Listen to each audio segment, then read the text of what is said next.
sinzakena ndi kumwe nawe ambere byose. Yesu niwe bwishoboka. Haleluya.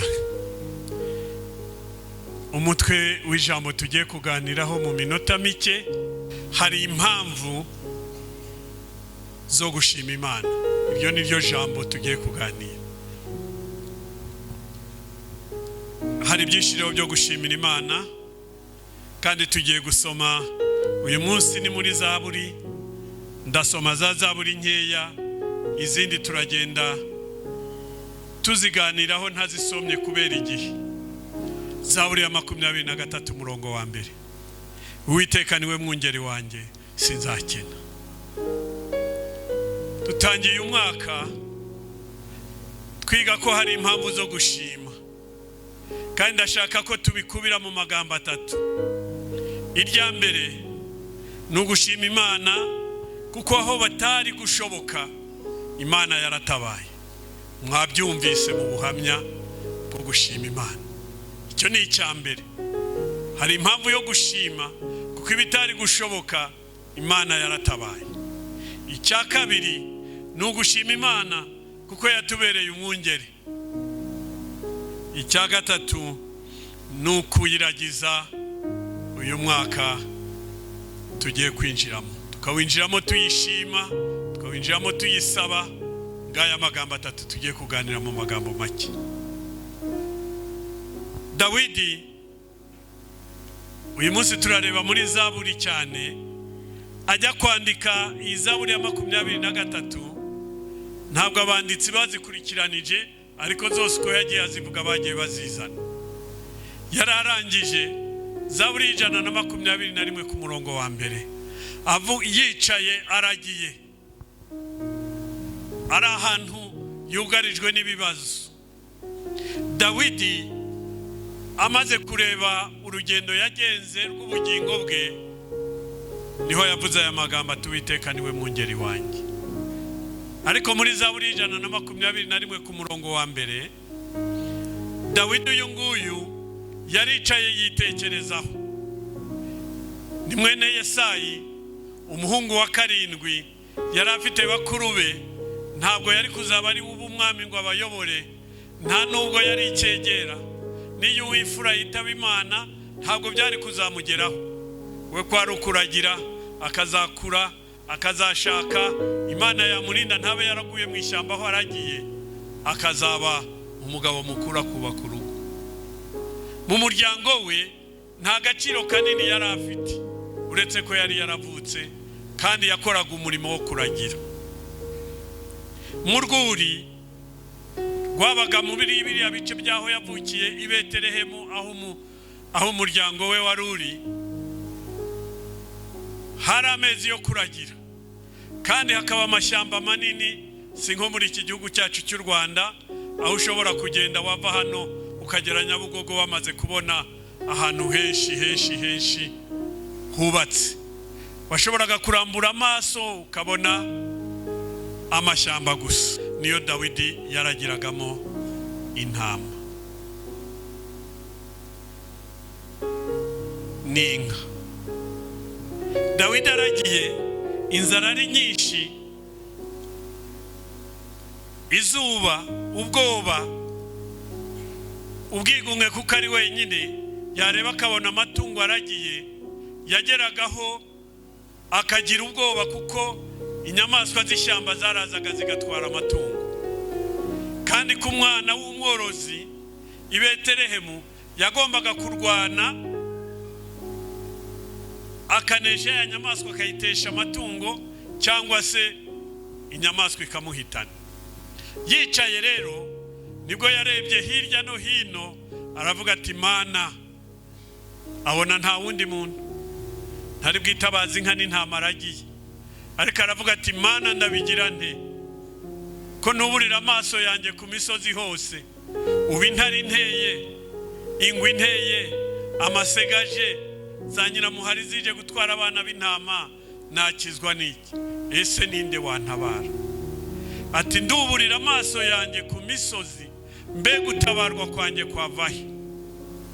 ntawe ari kumusubiza, ariko yumva ijwi ko gutabarwa kwawe kuwiteka niho guturuka, waremye ijuru n'isi. Ngwikurinda ntabwo ihunikira mu mirongo ikurikira, kandi ntabwo isinzira. Dawidi agarura umutima, agaruye umutima, yumva ariruhukije, yumva arishimye. Niko gutekereza ati burya agenda umwungeri warengera izi ndagiye, ariko nanjye hari umwungeri wanjye, ubwo ndinda ntacyo nzakena ndi kumwe nawe. Icyo nzakenera cyose azampa ubufasha, azantabara. Twumvise ubuhamya bw'abantu benshi yuko bageze ahakomeye Imana ikabatabara. Bose nicyo bagiye bahurizaho, ku buryo umwaka w'2022 batatekerezaga ko bawurangiza, ariko Imana irabatabara. Imana yacu ni nyembabazi. Irinda Dawidi imukura hahandi aragiye, ahura na Goliyati bitari muri gahunda. Goliyati ntiyarazi ko azahura na kariya kana k'agahungu, wa mwana w'umuhungu ntiyarazi ko azahura n'icyo gihangange. Urugamba nta nubwo rwarimo, kuko hari ba Abinadabu, hari bakuru be, bose bagombaga kugenda bakaba aribo bajya ku rugamba. Ariko Imana imukura mu ntama, arazi muhuza na Goliyati. Dawidi aramenyekana, imujyana kwa Sawuli. Sawuli ashaka kumwica, maze Imana ihagurutsa urukundo mu muhungu wa Sawuli, Yonatani. Araza amwereka rwa rukundo, Imana bayamushakiye inzira hatagira inzira. Haleluya. Mu buhamya twagiye twumva, Imana yacu irakomeye. Hari impamvu zo gushima. Dawidi yagombaga no kuzagwa mu ishyamba, kuko icyo gihe ntibanaragiranaga keretse ababaga batuye ku musozi umwe. Ariko kwa Yesayi bari bafite amatungo menshi, wagomba kuragira wenyine. Imana irahamukura imugeza haba umwami. Uwiteka ni umwungeri w'umukunda, w'umukurikira, w'umwizera.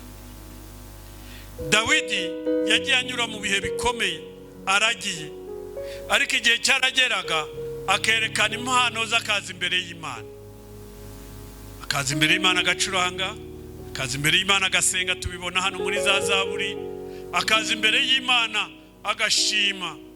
Biradukwiriye gushima, biradukwiriye umunsi gushima. Imana yaramurinze. Muri iriya Zaburi aravugamo uko Imana yamubereye umwungeri, aravugamo uko Imana yamurinze, uko Imana yamuhaye ibyo akeneye. Imana ko yabanye nawe no mu gihe yari wenyine, nta wundi abona ku ruhande. Imana imuba hafi. Dawidi yitabye Imana amaze imyaka 71, kandi amaze imyaka 40 ku ngoma. Kwizera Imana Dawidi yanyuzemo, yari umunyabyaha, yarakosaga. Umwaka wajyaga gushira, hari byinshi yakosheje, ariko yaza imbere y'Imana ikamwuhagira, bya bibi bikabisiga inyuma, ikagendana nawe mu byiza. Ese hari ibyo wibuka wabarakoze bitanejeje Imana?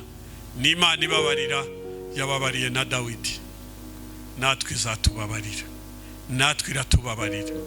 Ni Imana itabara, kuko nta itadukura, ni naho yakuye Dawidi.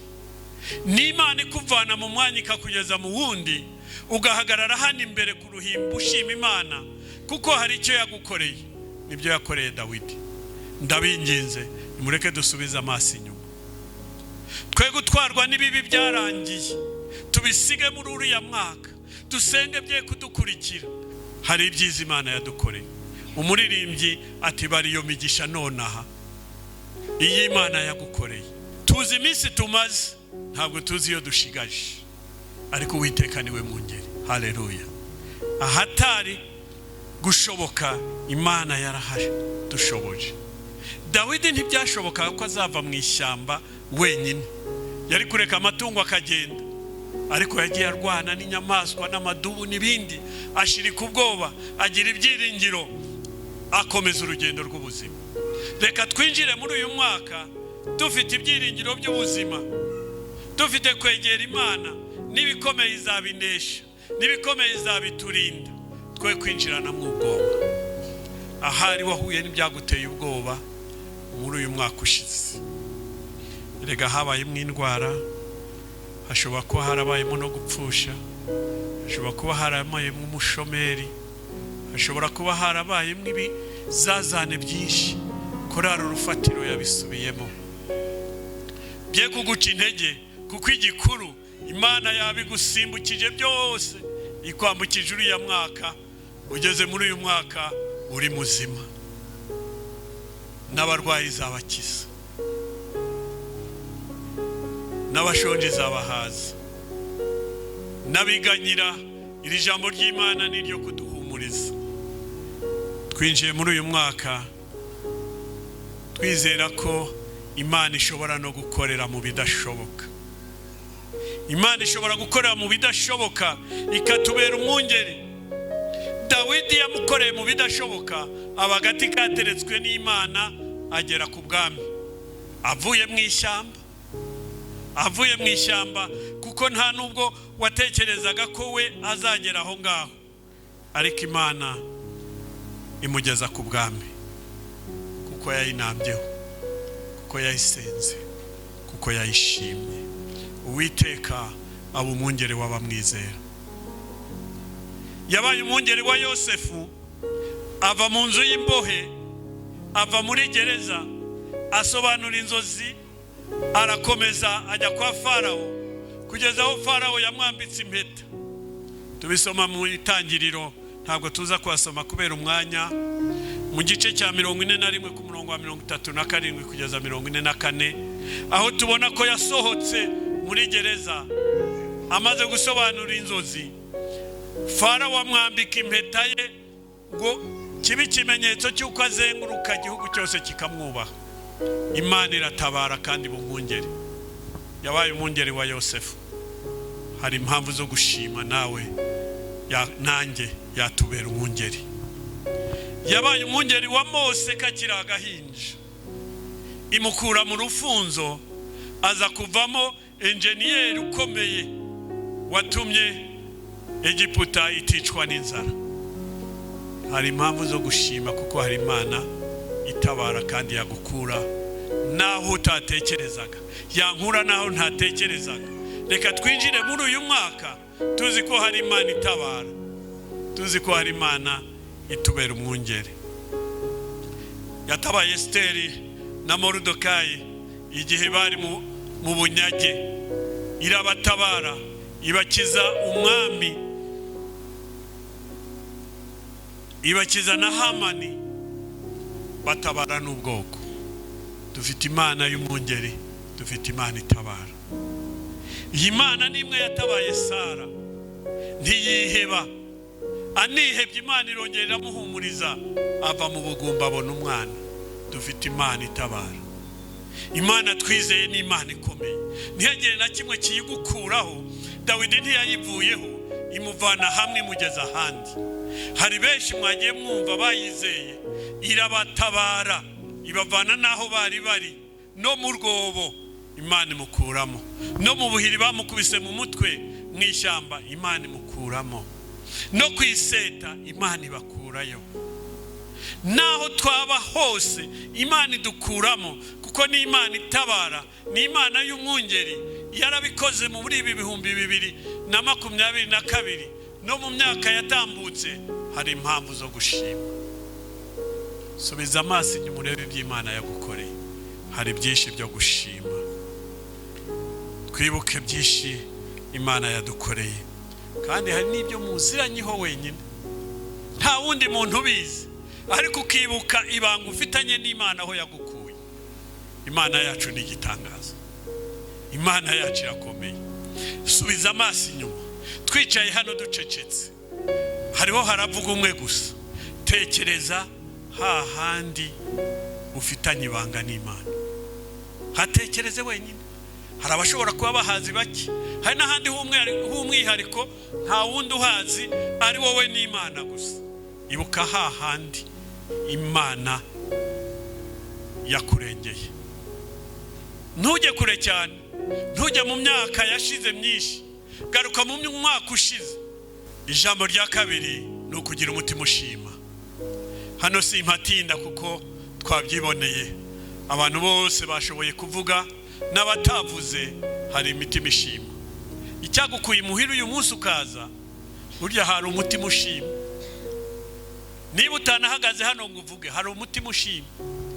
Niba binakuvanganiyemo ukaba utasobanura amagambo hari umutima ushima, kuko hari icyo Imana yagukoreye, hari icyo Imana yankoreye. Tugomba kugira imitima ishima. Dawidi ntibamugereranyaga na Eliyabu. Dawidi ntibamugereranyaga na Minadabu.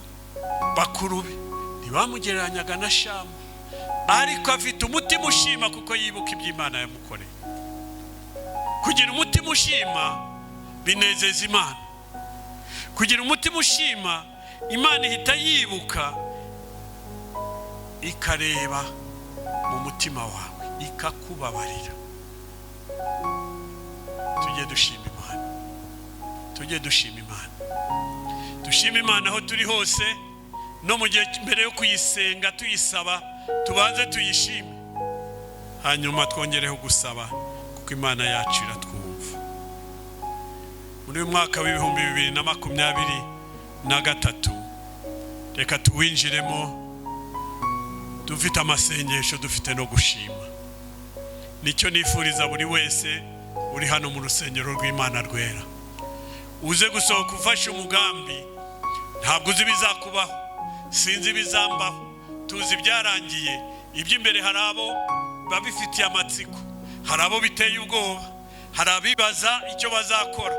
Hari imigambi myinshi bamwe bagiye bakora igenamigambi, ariko turi hehe? Tugiye kuwinjiramo dute? Reka tuwinjiremo dufite amasengesho, dufite gushima. Kandi Imana yacu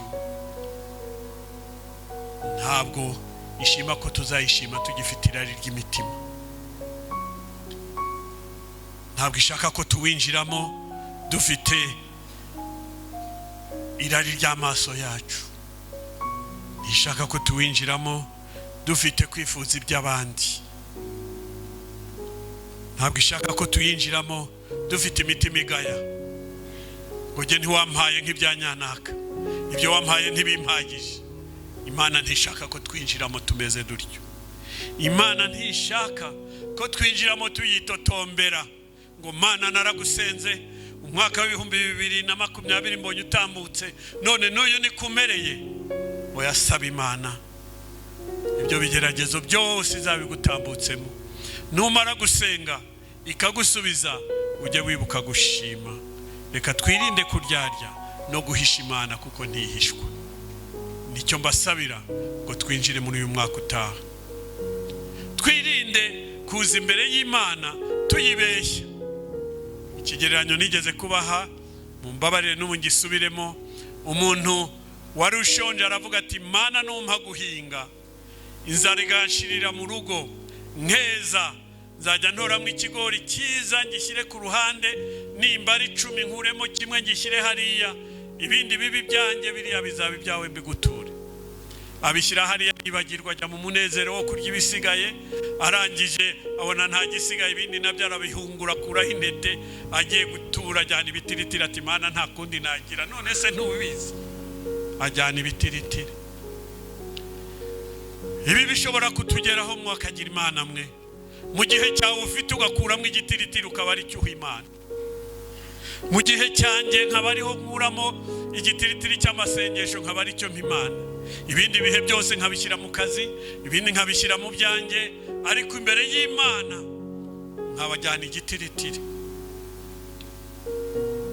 Mu bukire, mu butunzi Imana yaba yaraguhaye, no mu bukene ntuvuge ngo ndakeniye kuko Imana yikize nawe ubukize. Twirinde gutura Imana igitiritiri muri biriya yaduhaye. Mu mirimo dukora ntituyigire urwitwazo ngo none se ko nta mwanya afite, ngo Mana nawe urabireba. Turiho turayiryarya kuko irabireba nyine, iratuzi kandi iranatubona. Twirinde ko mu mirimo yacu, ko mu mpano yaduhaye dushyiramo kwikunda, tugatura Imana igitiritiri cy'imirimo. Mu mirimo umuntu ashobora guhamwa Imana igitiritiri, ibisigaye bikaba ibye n'ibyashebuje. mu gihe turiho dusenga twirinde gusenga twerekane duha Imana igitiritiri ari twe tuyiyobora ngo nkorera biriya nkorera biriya nkorera biriya. Ibyo byose byaba ari nk'igitiritiri. Twe kubyinjirana mu mwaka mushya w'ibihumbi 2023 kuko ni Imana ireba. Ijisho ryayo rikanyura kuri iyi myenda twambaye, rikinjira muri ya mazu turaramo, rikagenda muri ya mihanda tunyuramo n'amayira, rikagera hiri. Ntacyo rero twayihisha. Nimureke twinjiremo dukiranutse, twinjiremo twishimye, twinjiremo twihereza Imana. Uzatubera umwaka wo kwegera Imana. Ndabinginze buri wese avane hano umugambi wo kuzegera Imana, kuko iyo nuyegera izakwegera, nuyegera izaguha amahoro, nuyegera izaguha agakiza. Ababembe 10 bamaze gukira, umwe agaruka gushima Imana, abandi barigendera. Imana Yesu Christo ahita amubwira ati genda kwizera kwawe kurakuba, kwizera kwawe kuragukijije. Mu cyaro nabonye hari bamwe baturuka mu cyaro atandukanye no mu mujyi. Iyo ubonye wejeje urirata ukibagirwa Imana. Iyo wize noneho ukarangiza ukaba kwa nyanaka ukumva ko no kujya gusenga ari igihe wabonye akanya.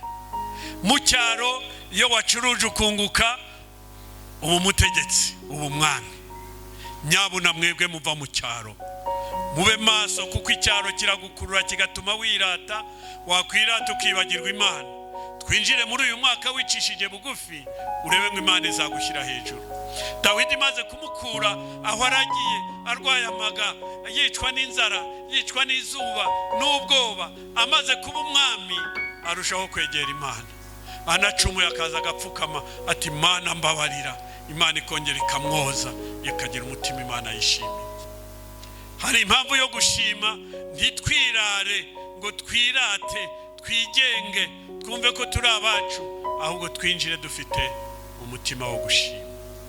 Twinjire muri uyu mwaka dushima, tujyane muri n'ibyiza, ibibi tubisiga inyuma, maze tuzavuge nka Dawidi ntituza kuhasoma kubera igihe. Muri Zaburi 145 n'144, 145 umurongo wa 18 n'uwa 19 haradusaba ngo twinjiremo dukiranutse. Dawidi yinjiraga muri buri mwaka, muri buri cyiciro akiranukiye Imana, kandi hari avuga ngo kuko azankiranukira azamba hafi. Imana iba hafi yuyikiranukira, ngo kuko yubashye Imana izasohoza ubushake bwe. Ku murongo wa 19 ngo nasenga mukuri Imana izamwumva kandi mutabare. Dawidi agashima Imana muri ayo magambo. Mu 144 igice cya umurongo wa 2 haravuga ngo niwinjiramo, tubishyize uyu munsi, niwinjira muri uyu mwaka umeze nka mutima wawe umeze nk'uwa Dawidi, uzabona imbabazi z'Imana. Izakubera igihome iguhe uburinzi bwayo. Muri uwo murongo wa 2 izakubera umukiza wawe mu rugendo ugendamo, izakubera ingabo igukingira kandi kubera ibyiringiro. Niko Dawidi yabonaga Imana, niko Imana yamubereye, kuko yagendaga yinjira mu gihe kimwe ajya mu kindi afite umutima ushima, afite umutima wicisha bugufi. Mu gihe twinjiye muri uyu mwaka ndangiza, mbasabe twese turushaho kwegera Imana. Yakobo ati mwegera Imana nayo izabegera, murwanye Satani azabahunga.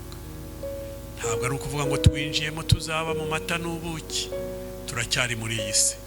Ibigeragezo biri hariya biradutegereje, ariko mu izina rya Yesu tuzabirenga, mu izina rya Yesu tuzabishobora. Niba twegereye Imana tugafata umugambi wo kwinjiramo, tuwinjiranyemo ishyaka, tuwinjiranyemo intego, tuwinjiranyemo gusenga no gushima. Mureke dushime, dusenge, duhimbaze Imana. Iyo atabaye babandi bose twagiye twumva, ba Dawidi ba Yosefu, yatabaye abo mwabonye banyuze hano bose batanga ubuhamya, iracyashoboye, iracyari maso, kandi abayisanga bose nta n'umwe iheza. Nimureke twegera Imana. Winjiye ute muri uyu mwaka winjiremo wiragiza Imana. Imana twarayibonye mu miryango, Imana twarayibonye ku giti cya buri muntu, Imana twarayibonye muri iri torero, Imana twarayibonye mu gihugu cyacu, iraturinda. Imana twarayibonye, kandi iracyari Imana ikomeye, iracyari ku ntebe y'imbabazi, iteze amaboko ngo tuze iduhobere twakire. Winjiye ute muri uyu mwaka? Winjiranemo gusenga, winjiranemo gushima, winjiranemo kwegera Imana. Reka mbasabe muhaguruke twegera Imana, twegera Imana turangiza. Yewe ndaribibye ngwino urivomerere, maze uyu mwaka twinjiyemo utubere umwaka wo gushima, umwaka wo gusenga, umwaka wo kukwegera, umwaka w'imirimo.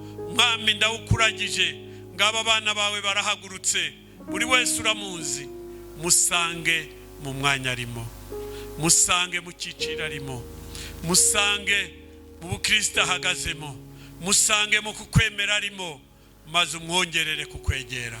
Uyu mwaka tuzawusoze tuvuga tuti twabanye n'Imana, tuzumva amashimwe nk'aya twumvise uyu munsi nandarengaho. Urakoze kutaduhamagariye ubusa, kandi kudufitiye umugambi mwiza. Tubisabye mu izina rya Yesu Christo mwami wacu, amen. Murakoze. urakwiriye